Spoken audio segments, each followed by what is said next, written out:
Most welcome back. This is The Point, and my name is Anthony Sebali, and I am your host.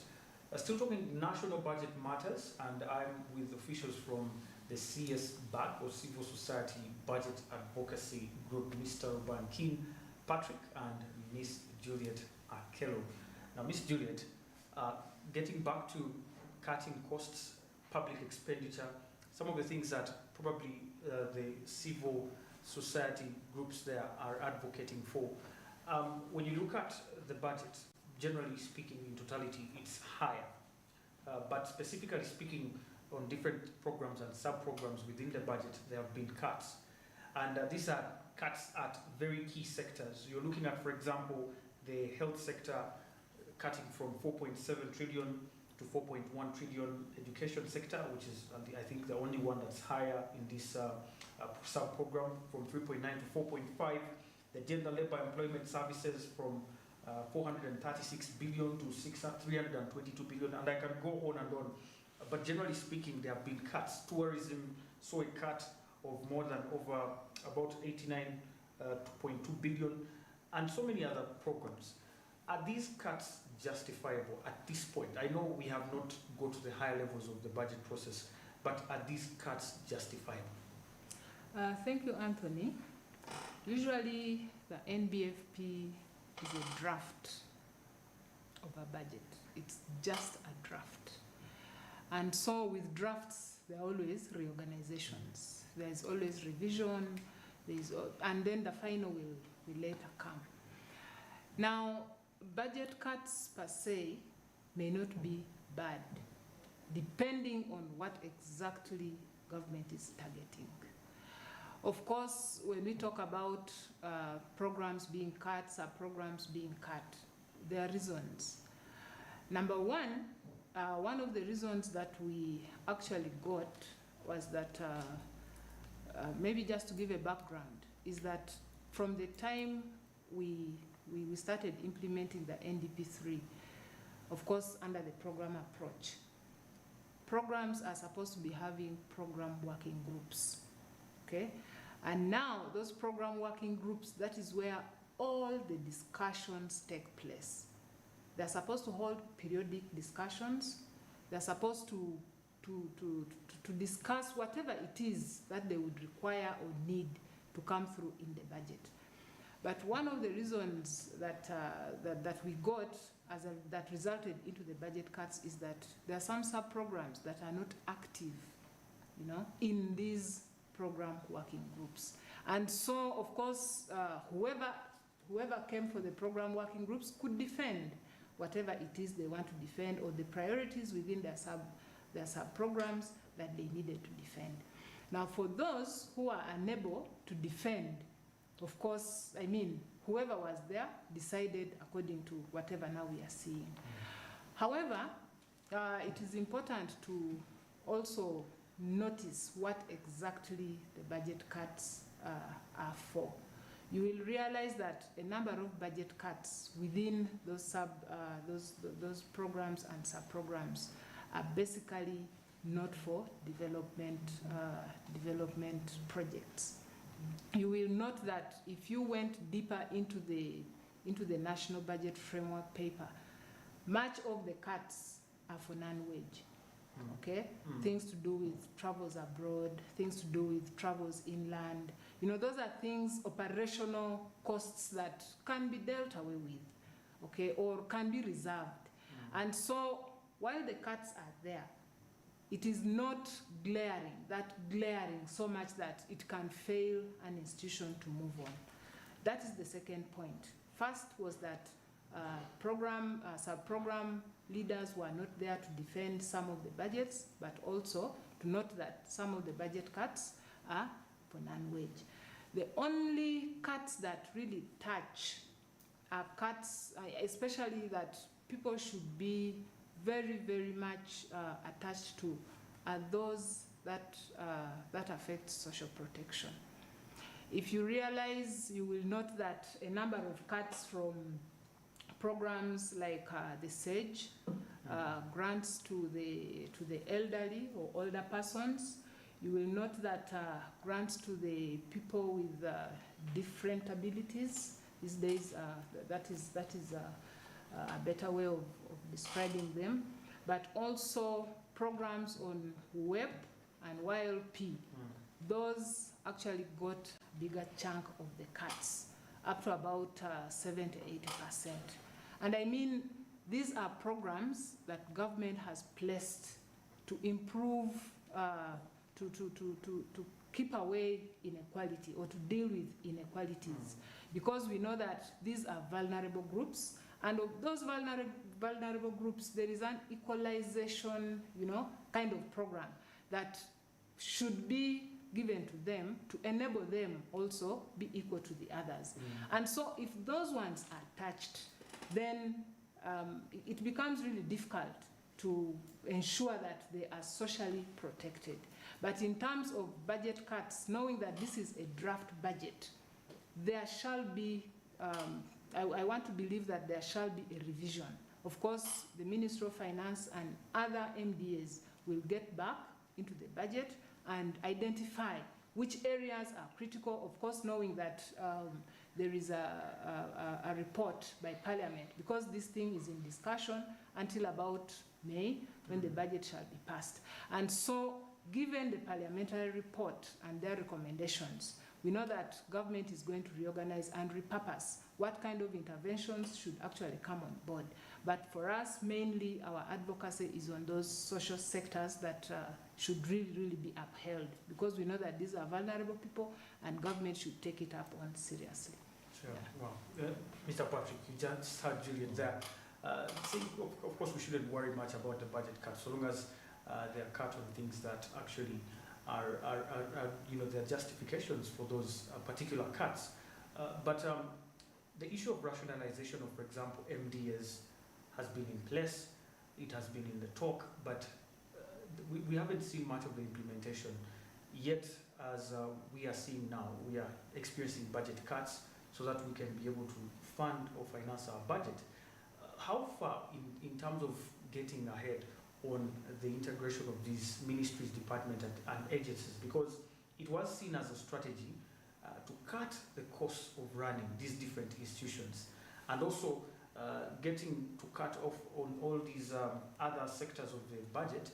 It should be supplemented at least with the rationalization of the MDS. But what's the holdup? Okay, thanks, Anthony. I think your concern is equally like us from the civil society. When government came out with this issue of rationalization of agencies, it was something which was a game changer. We welcomed, we were overjoyed about it. But unfortunately, as time went by, yes, the process has slowed down. We do appreciate there was that intent, but the process has slowed down. And we have been raising this issue in several platforms where we have managed to engage government, and we ask them, what is the progress of rationalization? Initially, government was looking at a total of 157 agencies. Of the 157 agencies, 69 of them were marked to be rationalized, and 88 would have survived this process of rationalization. The biggest question was, why was government headed that way? The argument that was laid on table, yes, we were dealing with issues of duplications and addressing wasteful expenditures in these agencies. They were looking at harmonizing the salaries, because we realized that agencies and authorities in government are more paid compared to their colleagues who are in the mainstream public service. As such, their working morals were equally affected. They were also looking at ways of improving performance of these agencies. So when you look through, the intentions were really good, but now the process is taking us long. We are aware there's a roadmap currently with the Ministry of Public Service to ensure that this process really picks speed and sees the light of day. However, from the discussions, when you hear around the critical issues, which I think could have slowed down this process, which I think needs to be actually addressed. One, there's need to review the legal frameworks. Remember, these agencies were created by an act of parliament. So now there is need to fast track the review process. So we review this process so that we also get away of now rationalizing these agencies. There are also fears of loss of jobs. There are so many colleagues of us who are employed in these agencies. But now once we rationalize, that means they're going to lose their jobs. So now, what measures has been put in place? Because government cannot absorb all these people. Some of them won't, definitely are going to lose their jobs. So now, what measures have been put in place to mitigate these massive job losses? The issues of asset management, because these agencies have assets. How are they going to manage the transfer? So to me, these are some of the key pointers that government also needs to address. For this process really to move forward very fast, some of these issues have to be resolved so that we see that the issue of rationalization picking pace. There was a proposal that government also adopted, which to me I think it was good, to carry out a cost-benefit analysis to see a situation before rationalization and after rationalization. How will it look like? Are we really saving money? Are the benefits more than the cost, or are the costs outweighing the benefits? Because we could be pushing for something, and yet the benefits of this having these entities are way more than the cost of running them. So we need to see that kind of balance, and once such a study is out, it will make that process have an informed decision backed with evidence. So still, from our perspective, we want to see this process take shape and government rationalizes these agencies so that we weed out duplications. We have a lean government which is very efficient and well paid. Yeah, I think to me that would be the game changer in terms of service delivery. We're looking forward to that probably in the coming few years to rationalize these institutions. Ms. Juliet, I want to return to you on the issue of discretionary spending. I still insist on the issue of our budget going up, but something's reducing, like our discretionary spending, cutting back from 25 trillion to 22 trillion. Shouldn't this be a concern? Because we are in a season where government programs are being unfolded, like the parish development model, where definitely I think discretionary spending is key in such programs. So what do you think is the cause of our reduction in the discretionary spending despite our budget going upwards? When government is doing their planning and budgeting, there are several things that are considered. There are several assumptions that are made, economic assumptions. I mean, economic growth will be stable, inflation will be low, revenue will be collected at a certain level. There are lots of things. There are obligations to be paid for, and for this particular reason, why our discretionary spending is going to go down is partly because part of that money is going to be used for paying interest payments, interest on debt. Now, if you consider our debt between the time when COVID hit up to now, our debt has grown. And being an obligation of government, that is something they cannot run away from. And so the explanation that has been given is that why discretionary spending is going to come down is that part of that money is going to pay debt. Now, discretionary spending, maybe for the viewers, is that money that is available for expenditure. And of course, the other non-discretionary is money that cannot be touched. They are for operations, they are for paying loans, they are for all those government operations, which government must spend on. So this amount of money, which is going to reduce by about 2.5 trillion to about 25.4 trillion. We know the economy is not doing very well, much as we are recovering. Service delivery, of course, because of this, this reduction is going to go low. I know maybe they will not provide the adequate services that are required. But of course, we also know that much as we want the economy to come up, there are domestic arrears, okay? And so part of that is that government needs to pay the domestic arrears to enable the economy grow. We know that domestic arrears are accumulated as a result of government supplying to the private sector, and of course it stifles their growth, part of it. And so once domestic arrears are dealt with, then we know that they will get back on board in terms of doing production. But the obvious thing is service delivery provision is going to be affected because money for spending has come down. Absolutely. Yeah. Mr. Patrick, the issue of discretionary spending and expenditures, when you look at the prioritization of the government, many people are concerned about how government is prioritizing financing different sectors versus our strength as a country. And I'll take an example, for example, agro-industrialization. Someone will say, okay, yes, human capital development comes on top, of course, education and health, we cannot actually sideline those, they come on top, but we have governance and security coming in the second place, taking about 13.7%. And then we have integrated transport infrastructure and services at 9.3%. Some people claim that we have roads already, and we need to get to also invest in other sectors. And agro-industrialization comes in the 4th or 5th place at 3% of the entire budget. The question here is, are we putting our priorities right? Shouldn't we have, at this point in time, agriculture coming at the helm? Just speaking also of another sector, the tourism sector, it's also experiencing a very huge cut of over 89.2 billion. And this is the third least funded NDP3 program. Tourism.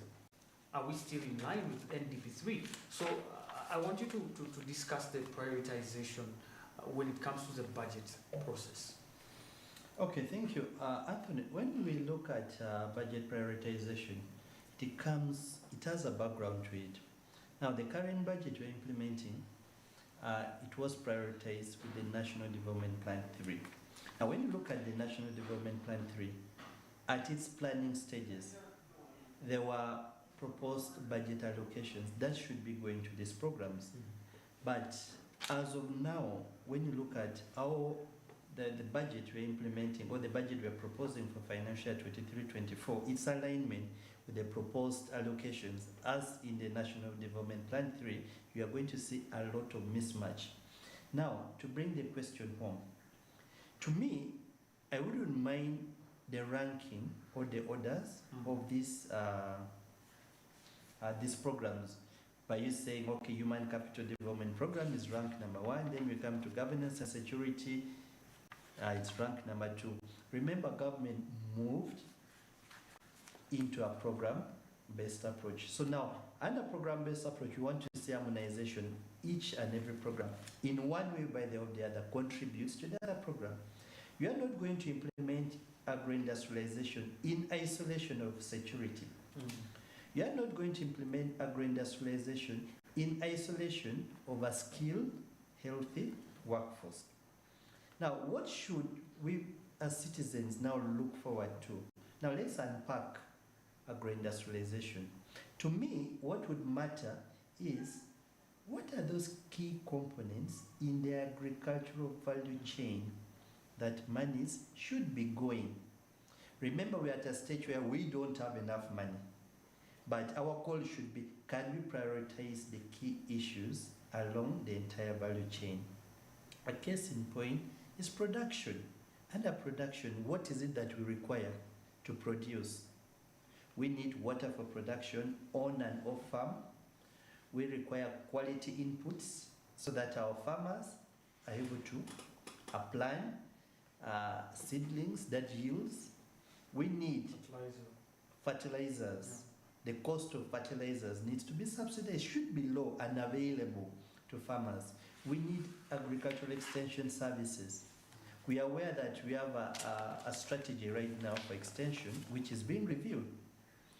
We also see government moving towards e-extension, but the question is, how are our farmers benefiting?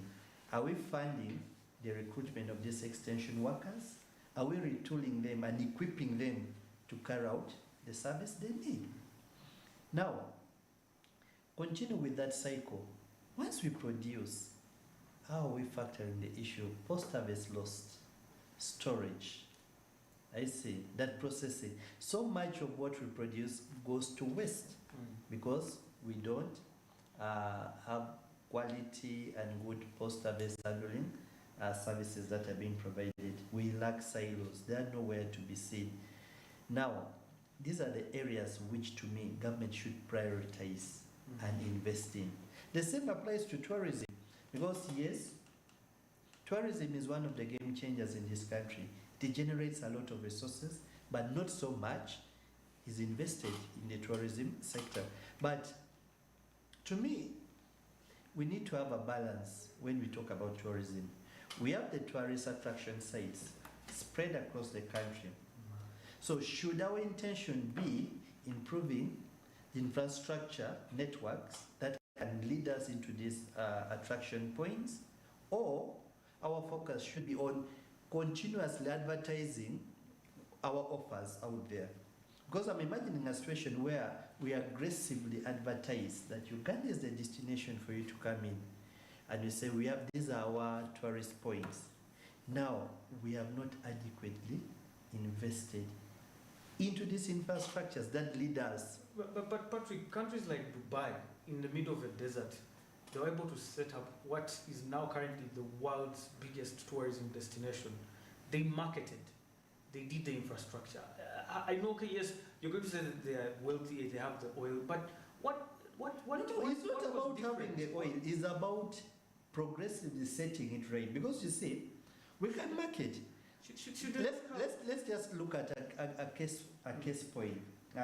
Which tourist site can we pick? Queen Elizabeth. Okay. Okay, let's look at Windy, impenetrable. We have our gorillas, they're eye-catching. Everyone wants to see that gorilla. Now, if we don't increase the development budget in tourism, I say we want to see the road network leading to Windy well improved. We want to see communication, internet services in the country well improved. We want to see hotel services. I think now some of these are private sector driven, but for someone to go and set up a beautiful hotel in Windy, once this infrastructure put in place, because there are those pull factors, I think they attract. Now, I'm not saying marketing our potentials is bad. It's equally good, but we need to balance the two. Okay. I would prioritize the development component than the other side. Thank you. We're going to take a very short break. We're returning with our final segment. Madam Judy, you're going to add on this one because I know you're also passionate about this, and we want to know really the prioritization of government. Is it in line with our goals? We have Vision 2040, we have the NRM manifesto, we have so many NDP3 and so many other strategies, but things that don't seem to make a match here. But also, as we wind up, we would also want to talk about the debt.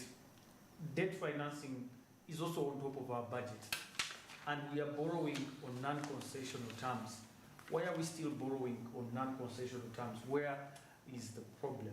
My name is Anthony, you're watching The Point, and this is Smart 24 TV. We're returning shortly.